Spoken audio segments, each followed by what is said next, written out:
Hi viewers, welcome to Neyveli சமையல். நான் உங்க ஜெயந்தி. இன்னைக்கு நம்ம வீட்ல மொறுமொறுப்பா பண்ணக்கூடிய அந்த சேப்பங்கிழங்கு ரோஸ்ட் வந்து எப்படி பண்ணலான்னு பார்க்கலாம்.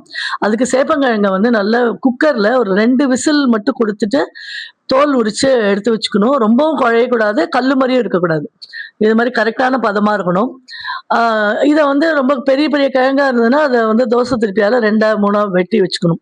இத எடுத்து வச்சுட்டு கொஞ்சம் ட்ரை ஆன உடனே, அதுல சில்லி பவுடர் 1 ஸ்பூன், மஞ்சப்பொடி, அதுக்கப்புறம் பெருங்காயம் பவுடர் கொஞ்சம்,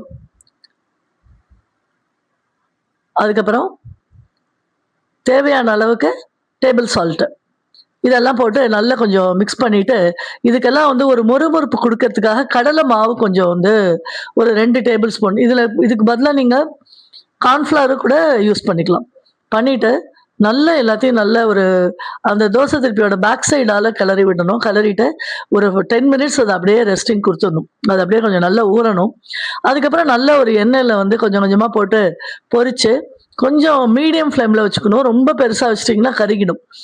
அந்த எண்ணெயும் வந்து ரொம்ப ஜாஸ்தி வைக்காதீங்க. ஏன்னா, இதோட அந்த கலர்லாம் அதுல இறங்கும். அதனால அந்த எண்ணெய் அப்புறம் ஒரு மாரி இருக்கும். கொஞ்சமா எண்ணெய் வச்சு நல்ல ப்ரவுன் கலர்ல பொரிச்சு எடுத்துட்டோம் அப்படின்னா, நல்ல வந்து மொறுமொறுப்பான சேப்பங்கிழங்கு ரோஸ்ட் ரெடி. குழந்தைகளுக்கு, பெரியவர்களுக்கு ரொம்ப பிடிக்கும். யாராவது கெஸ்ட் வரும்போதெல்லாம் வந்து வெறும் பொரியலா பண்றதுக்கு பதிலா இத பண்ணலாம். ஷேர் அண்ட் சப்ஸ்கிரைப் பண்ணுங்க. Thank you.